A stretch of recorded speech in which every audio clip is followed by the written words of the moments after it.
Hello, BookTube. We have, believe it or not, yet more mail. So it makes me extra grateful that you allow me to share all this stuff with you. It's so much fun having company while I open the mail. That's great. So we have another stack of packages to open here. Who knows what we'll see. And the last one is a box. And the box is clearly marked. It's not a mystery. I know where it comes from. And it represents a momentous change, perhaps, on this channel. There's a lady and a tiger type tension to the box at the end. But first we'll do the normal packages. Before we get to that one, we'll see what we have here.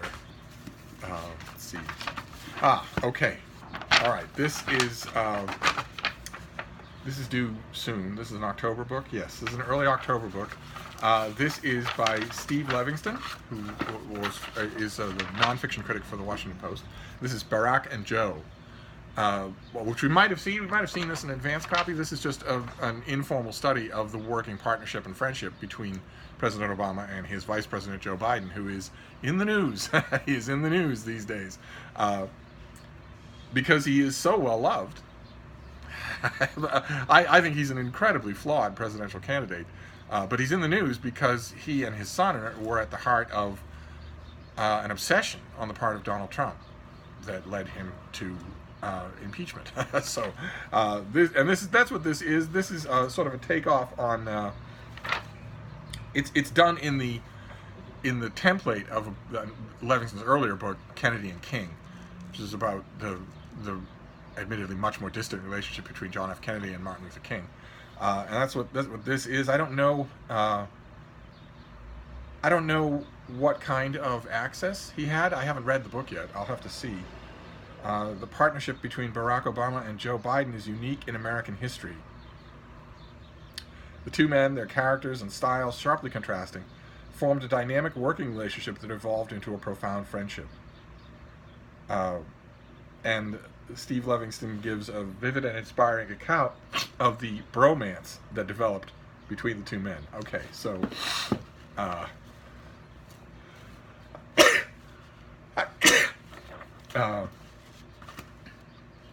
I don't know. I don't know about that. I don't know that I'm going to go in much for bromance talk, but I am going to consider it fascinating. This author is really talented, if I may say so. So I'm going to be pleased, no matter how shallow the reporting might be. I don't know how much time Biden or especially Obama gave to Levingston. I just will have to see. We'll have to find out. So let's see what is next here. Oh my! Oh goodness gracious! Okay, this is wow. All right. Okay, I don't know how I'm going to think about this, but this is an advanced copy of a Penguin Classic. So of course I'm happy to have a Penguin Classic, but this isn't actually a Penguin Classic. The Penguin Classics come in white with black details instead of black with white details. And this is Romance in Marseille by Claude McKay, a Harlem Renaissance writer. So what have we got here? I don't know. There's no reason for me to show you that. That's not what it's going to look like. The depth and breadth of American literary scholarship is such that discovering unpublished works from canonical authors is rare and noteworthy. Seminal Harlem Renaissance writer Claude McKay's never-before-published novel Romance in Marseille will be available to a wider audience in February 2020, published by Penguin Classics. We are honored and excited to publish such an important work of American literature. Buried in the archives for almost 90 years, McKay's Romance in Marseille traces the adventures of a rowdy troupe of dock workers, prostitutes, and political organizers, collectively straight and queer, disabled and able-bodied, African, European, Caribbean, American, set largely in the culture-blending height of the Jazz Age. The novel takes flight along with La Fala, an acutely disabled but abruptly wealthy West African sailor. Okay, well, this comes out in February. The Penguin Classic will come out in February, and you can see my reservations, right? Because this isn't a classic. No matter what else it isn't a classic. It's, in any sense of the word, in any stretch of the term, it's a classic author, but it's the first time the book's ever appeared. I guess I'm all for the Penguin in the last 25 years has been showing an enormous amount of adventurousness in their line. I'm perfectly happy to go along with that. It's just it's, it's just, this has never before appeared. It's been locked away in archive boxes for decades, and there is no Penguin classic of The Autocrat at the Breakfast Table, or half of Walt Whitman, or Man Without a Country, or well, you get the point. There are other Penguin classics I would like to see first, but it's not a race. So let's see what this next one is. Encased in plastic tape. Let's see. Okay. This is a made-up story. This is a novel. I have no publicity material, and I think this comes out in February. No, January. This comes out in late January. This is The Wagers by Shawn Michaels. Not exactly a Steve cover, but let's see here. When Theo Potiris performed his stand-up comedy act on Conan at 30, he thought he'd hit it big. But 6 years later, he's still spending his days working at his parents' grocery store, bicycling to the local open mic, and writing letters to a girlfriend who lives halfway around the world. Theo's desperate for a break. When he brings his 13-year-old niece to the horse track to place a birthday bet, a family tradition, the goddess of good luck strikes her instead in the form of a small fortune. Try as he might to be happy for her, Theo's shock and envy finally push him out of the family nest, away from his comedy dreams and towards a new calling. First, he joins a mysterious corporation called the Rabbit's Foot, which carefully quantifies and cashes in on luck.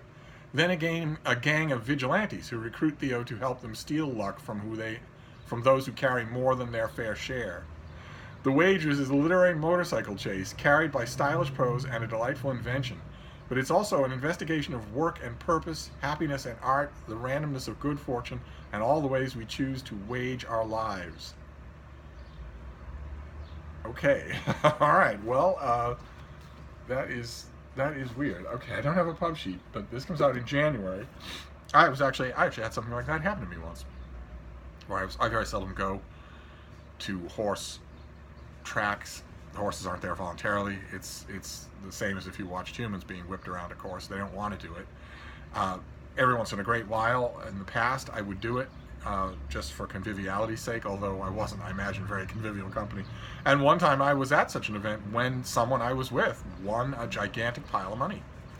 Just out of the blue. They walked in with one amount of money and walked out with an enormously different amount of money. It was a weird feeling. Didn't cause any envy in me, but it was still a weird feeling. All right, let's see what this next one is.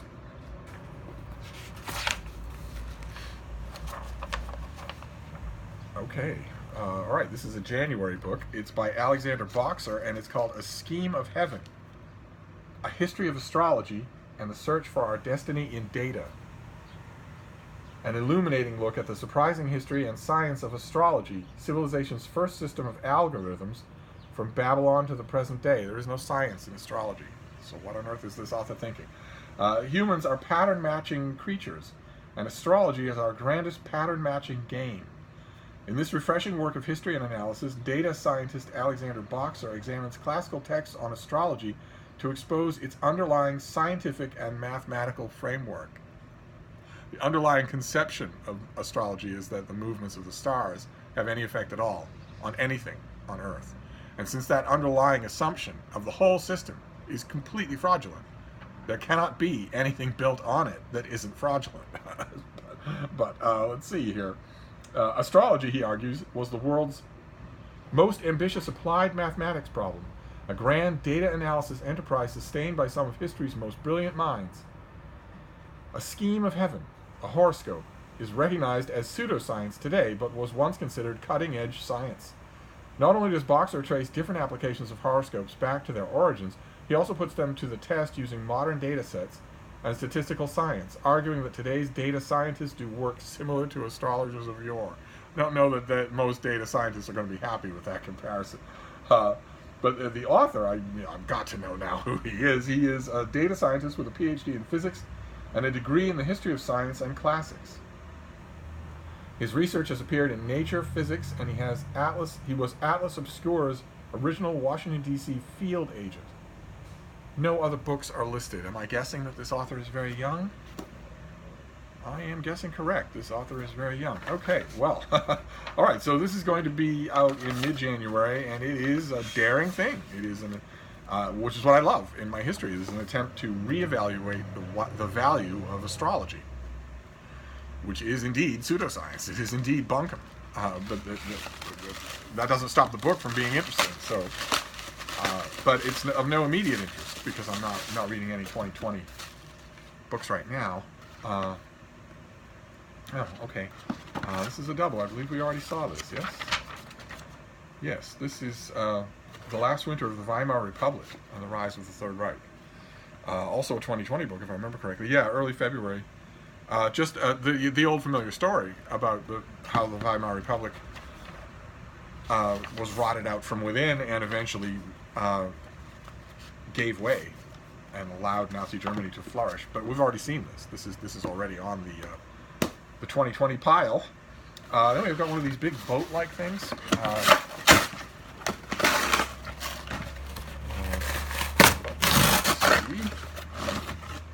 Finished copy. Obviously, you wouldn't put. Oh, great. Okay. Oh, fantastic.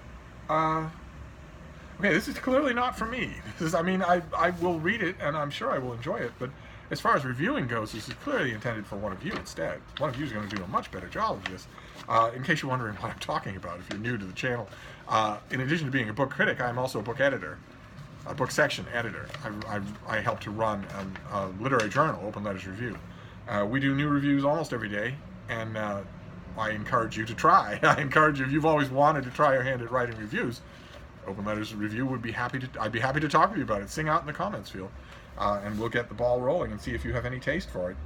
And this is a perfect example of why I like to spread that net, because I can review almost anything, but what would be the point of me reviewing this when one of you is going to know this so much better than I do? This is a mid-October book. It's by Ted Gioia, and it's called Music, a Subversive History. Imagine a society in which the most important aspects of music were ignored because they were considered too dangerous or shameful. Even worse, imagine a musical culture where this happened for centuries, with history books relying on censored or unreliable accounts that deliberately hide the real source of creativity and innovation. As a result, visionary artists are slandered or ignored, while usurpers and pretenders are falsely honored. The author argues that we are victims of exactly this kind of distortion. In his provocative new book, he offers a subversive dismantling of thousands of years of music history. He casts light on hidden currents and secret forces behind the decisive breakthroughs in music and shows how conventional accounts have obscured or falsified the origins of our most treasured songs. Fascinating. Okay, all right. So this comes out in mid-October.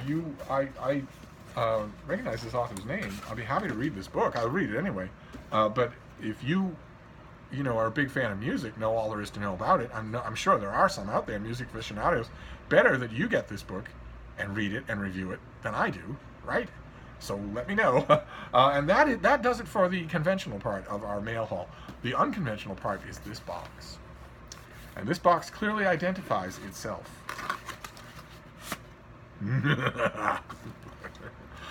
Just recently, relatively recently, I ordered 2 books on Book Depository. And I don't think this can be both of them. It would be great if it were. But one of the books that I ordered on Book Depository was a pure lark of my own. I was browsing through Book Depository, as one does, and I saw a UK trade paperback of a book I already have, and thought, oh, that's much nicer looking. I want that. That was one of the things that I ordered. And the other thing that I ordered was our next mandatory read-along on this channel. Those of you who might be new, we do read-alongs all the time on this channel, as does the rest of BookTube. But every once in a great while, I am very respectful of your schedules. Every once in a great while, I do a mandatory read-along, where there is no choice in the matter, where you don't get to say, oh, I might do that, or I might not do that. No, you have to. You have to. The trap has sprung closed. The last one we did was Pride and Prejudice, because it came to my attention that there were quite a few people out there who were book people who had not read Pride and Prejudice. So I did a mandatory read-along. I don't like to abuse my power. I realized how awesome it is, so I don't like to abuse it. That was then, and then we've done happy tra-la-la voluntary read-alongs ever since. But in November, we're going to do a mandatory read-along, and one of the books that I ordered, one of the 2 from Book Depository, was a copy of our mandatory read-along. So which will this be? What will be in this box? Will it be fun? Or will it be the mandatory read-along? Will it be the lady? Or will it be the tiger? Which one will it be? Oh, all right. Breathe a sigh of relief. It's the fun. It's the fun. And wow, it's even nicer than I thought. Oh boy, oh boy.